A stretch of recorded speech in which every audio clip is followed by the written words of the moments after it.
Okay, today we are going to focus on verb tense.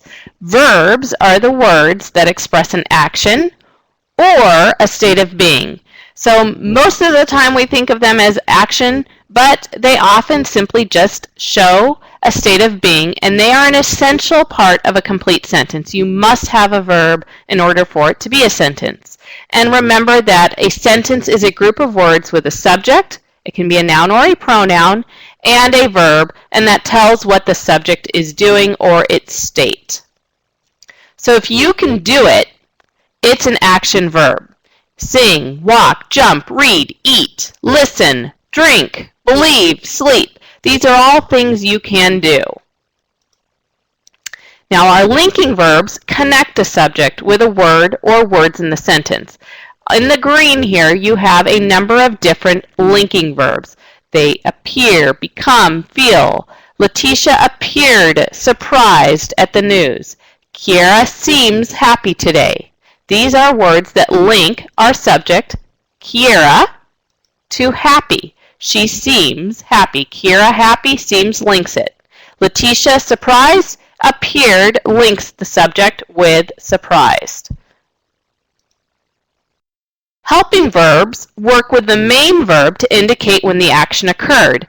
We have learned so much in this class. Learned is our main verb, have is our helper. We might win the race. Win is our main verb, might is the helper. The verb tense is what tells us when the action or state of being takes place. Today we're going to focus on present, past, and future. So if it's happening now, it's in the present tense. Jackie cooks breakfast. Rayvon sings every morning. Tyrone walks a mile every day. Caesar watches the television. Lindsay washes the dishes. Students hurry from the building. The boys sing every morning. To make a verb singular, you add an S. And to make a verb plural, usually there is no S. So you can see where we have our singular subjects. There's an S on the verb, Jackie cooks. And these are all verbs in the present tense. Let's talk about past tense.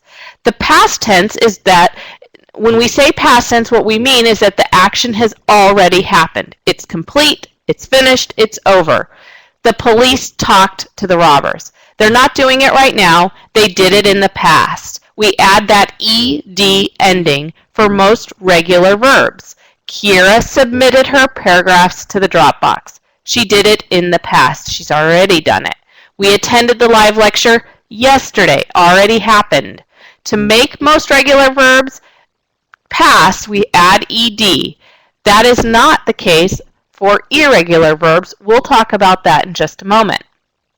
The future tense means that it will happen in the future. It has not taken place yet. So the students will study for the final. They're going to do that in the future. I shall fly in an airplane someday. I will pass this class. It isn't happening right now. It's happening in the future. I will call my instructor for help. Helping verbs will and shall show the future tense. All right, let's take a look here. We went for a walk. Went, past, present, or future. It's in the past tense. Scott will be driving me to school today. Will be driving in the future.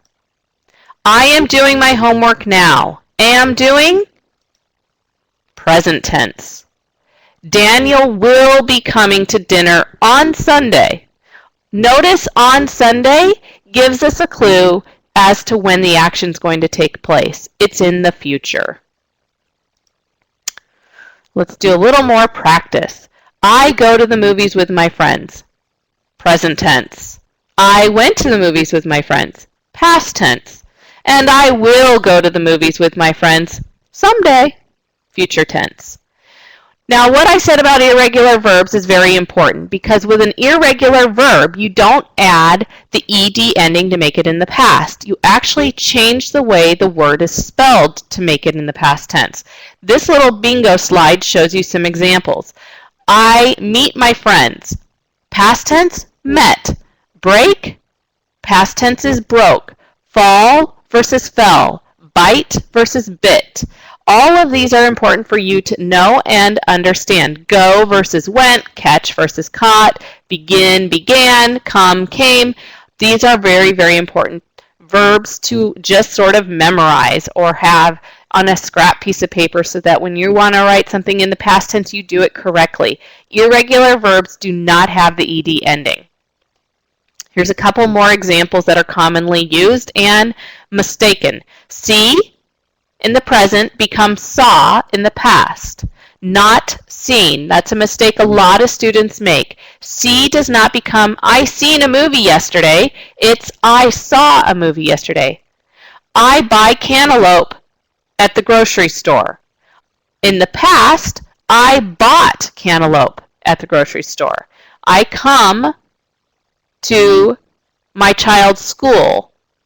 I came in the past to my child's school, and so on. Let's take a look at a couple of more commonly used irregular verbs in the past tense. Stand becomes stood. Take becomes took. Sit becomes sat. Go becomes went. Do becomes did. Fight becomes fought. Pay becomes paid. Ride becomes rode. Each of these irregular verbs changes in the way it is spelled as opposed to adding that ed ending. Some students make the mistake of saying standed instead of stood. So that's why it's important to know how to write irregular verbs in the past tense.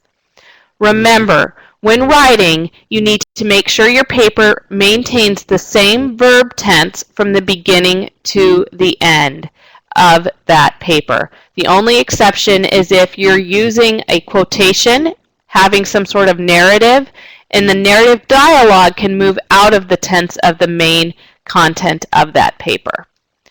If you have any additional questions or would like additional practice, please visit your e-textbook and look up Verb